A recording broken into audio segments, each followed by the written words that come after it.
என்ன என்ன இது? மன்னர் வருவது கூட தெரியாமல் காலையில் உறக்கம். இரவு முழுவதும் செல்போனில் டிக்டாக், பப்ஜி, ஃப்ரீ ஃபயர் விளையாடிவிட்டு இங்கு வந்து உறக்கமா? மழையா? வேலையை ஒழுங்காக பார். மன்னித்து விடுங்கள் மன்னா. இது எப்படி தங்களுக்கு தெரியும் மன்னா? நானும் அதே கனடா விளையாடுகிறேன் மங்குனி அமைச்சரே. நாடு நல்லா உருப்பிடும்.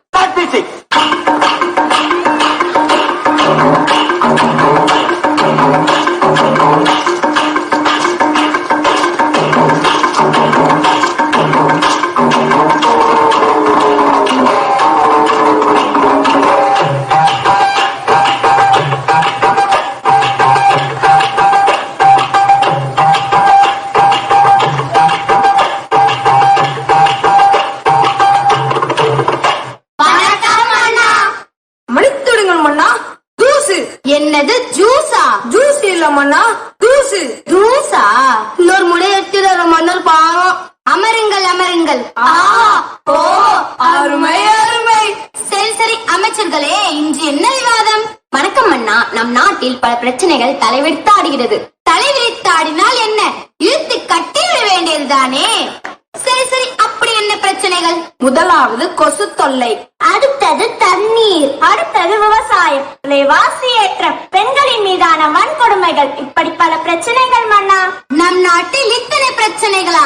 அமைச்சர்களே, முதலாவதாக கொசு தொல்லையை ஒழிக்க கூறுங்கள் உங்கள் கருத்தை. மன்னா, கொசு கடிக்க வரும்பொழுது ஓடி ஒளிந்து கொண்டால் என்ன? அப்படியே உன்னை ஒரு பானையில் அடைத்து வைத்தால் என்ன? அருமை அருமை. மன்னா, கொசுவை பிடித்து நசுக்கி விட்டால் என்ன? அப்படியே உன்னை நசுக்கி விட்டால் என்ன? அருமை அருமை. அமைச்சர்களே, கொசுவை ஒழிப்பதற்கு வழி கேட்டால் வளர்ப்பதற்கு வழி சொல்கிறீர்கள். யாரங்கே? யாரடா அங்கே? வணக்கம் மன்னா. அழைத்து வாருங்கள் தெனாலிராமனை. அப்படியே ஆகட்டும் மன்னா. தெனாலிராமன் வருகிறார் வருகிறார் வருகிறார்.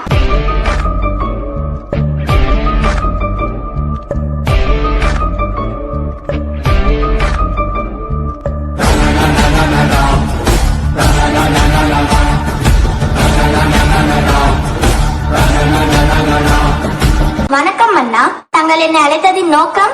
வாருங்கள் தெனாலிராமா. நம் நாட்டில் கொசு தொல்லை அதிகமாக உள்ளது. அதை ஒழிப்பதற்கு கூறுங்கள் உங்கள் கருத்தை. மன்னா, வீட்டின் அருகாமையில் குப்பை கொட்டாமலும் தண்ணீர் தேங்காமலும் பார்த்துக் கொள்ள வேண்டும். மக்கள் இதை ஏற்றுக்கொள்வார்களா? போ. நீ என் அமைச்சர் அல்லவா? சற்றே யோசிக்க வேண்டிய சிந்தனைதான். இப்படி செய்தால் என்ன? வீட்டின் சுற்றுப்புறத்தை தூய்மையாக வைத்துக் கொள்பவர்களுக்கு அன்லிமிட்டெட் டேட்டாவுடன் 4G மொபைல் பரிசாக வழங்கப்படும் என்று அறிவியுங்கள். அப்படியே ஆகட்டும் அண்ணா. அருமை அருமை. மன்னா மன்னா. என்ன? பக்கத்து நாட்டு மன்னர் உங்களை விளையாட அழைக்கிறார். எங்கேடா? இதோ செல்போனில் பப்ஜி விளையாட மன்னா. எங்கே? குடு. நாடு நல்லா உருப்பிடும். வணக்கம் மன்னா. மன்னா, தங்களை காண பிரபலமான டுபாகோ செல்போன் கம்பெனி உரிமையாளர் வந்துள்ளார். வரச்சொல். அப்படியே ஆகட்டும் மன்னா. விளையாட கூட நிம்மதி இல்லை.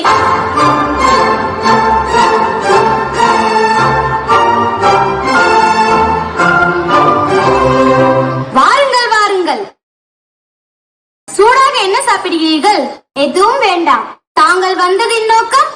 மன்னா, எங்க டுபாகூர் கம்பெனியின் 6G மொபைலை உங்க நாட்டுல அறிமுகப்படுத்த பெர்மிஷன் வேணும். நீங்கள் எதை வேண்டுமானாலும் வச்சுக்கொள்ளுங்கள். ஆனால் எனக்கு புரிகிறது மன்னா. உங்களுக்கு சேர வேண்டிய கமிஷன் சரியா வந்துடும். நன்றி. தேங்க்யூ. அருமை அருமை.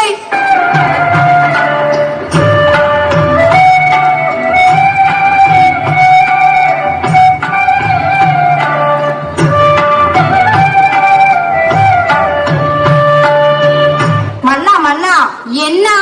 என் பிள்ளை நிலைமையை பாருங்கள். இருக்கின்ற பிரச்சனை பத்தாதா இது வேறு ஒரு புது பிரச்சனையா? ஆமாம், இவளுக்கு என்ன ஆயிடுச்சு? போனே இல்லாமல் கையில் போன் இருப்பது போல் விளையாடிக் கொண்டிருக்கிறாளே. ஐயோ, இந்த பரிதாப நிலையை ஏன் கேட்கிறீர்கள்? இரவும் பகலும் ஓயாமல் செல்போனில் விளையாடியதால் இவள் மனநிலை பாதித்து விட்டது மன்னா. அப்படியா? ஆமாம், இந்த செல்போனை ஒழிக்க வழிகள் தான் என்ன? அமைச்சர்களே, கூறுங்கள் உங்கள் கருத்தை. இலவசமாக வழங்கும் இன்டர்நெட் சேவை கட் பண்ணினால் என்ன? அப்படியே உன்னை துரத்தி விட்டால் என்ன? அருமை அருமை.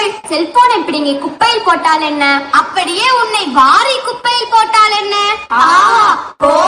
அருமை அருமை. மன்னா, உங்களால் செல்போன் இல்லாமல் வாழ முடியுமா? கடினம்தான். யார் அங்கே? யாரடா அங்கே? வணக்கம் மன்னா. அழைத்து வாருங்கள் தெனாலிராமனை. அப்படியாகட்டும் மன்னா. ஏன் தெனாலிராமன்? நாங்களே கருத்து சொல்கிறோமே. உங்கள் கருத்தா? அது சிந்திக்க அல்ல, சிரிக்க. அப்படி என்ன தெனாலிராமனுக்கு பெரிய புலமை? மன்னரையே கேள்வி கேட்கிறாயா? ஏன் நமக்குள் வாதம்? தெனாலிராமனிடம் 10 கேள்விகள் கேட்போம்.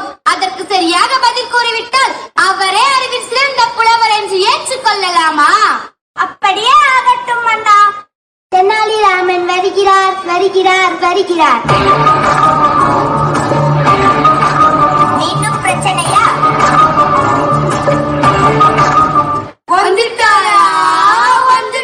வணக்கம் மன்னா. தாங்கள் என்னை அழைத்ததின் நோக்கம்? பாருங்கள் தெனாலிராமா, நான் இப்போது உங்களின் புலமையை நிரூபிக்க 10 கேள்விகள் கேட்கப் போகிறேன். அதற்கு சரியாக பதில் கூறிவிட்டால் நீங்களே அறிவில் சிறந்த புலவர் என்று அறிவிக்கப்படும். ஏன் தெனாலிராமா சிரிக்கிறாய்? ஒன்றுமில்லை மன்னா. அமைச்சர்களே, கேள்வியை நீங்கள் கேட்கிறீர்களா அல்ல நான் கேட்கட்டுமா? நீங்களே கேளுங்கள் மன்னா.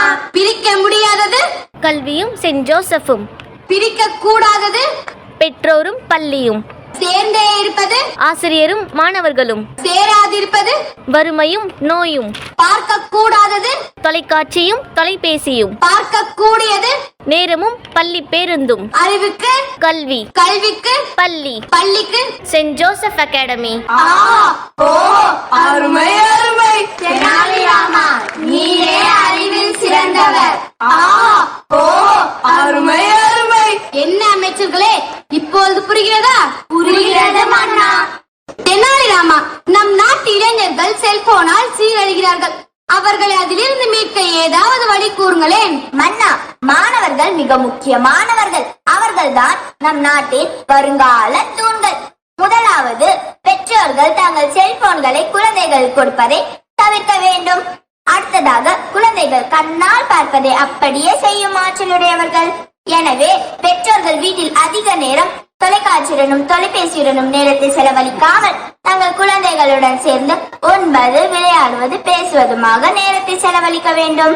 குழந்தைகள் போனில் விளையாடாமல் கண்டிப்பாக 1 மணி நேரமாவது ஓடி ஆடி விளையாட வேண்டும். இன்றைய சூழ்நிலைகளில் போன் இல்லாமல் இருப்பது கடினம்தான். உங்களால் முடியுமா மன்னா? கண்டிப்பாக முடியாது.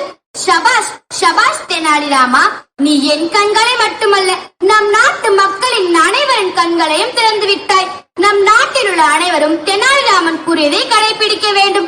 செல்போனை தேவைக்கு மட்டும் பயன்படுத்த வேண்டும். இதுவே என் கட்டளை. என் கட்டளையே சாசனம். எனக்கு ஒரு நல்ல தீர்வை வழங்கியதற்கு மிக்க நன்றி மன்னா. அப்படியே ஆகட்டும் மன்னா. அருமை அருமை. நான் நல்லா பண்றதே இல்லையடா, ஆனா நீங்க நல்லா பண்றீங்க. இத்துடன் அவை கலைகிறது. அடிக்கிற அடியில் தாரை தப்பட்டைகள் கிழிந்து தொங்க வேண்டாம். கிளப்புக்கள்.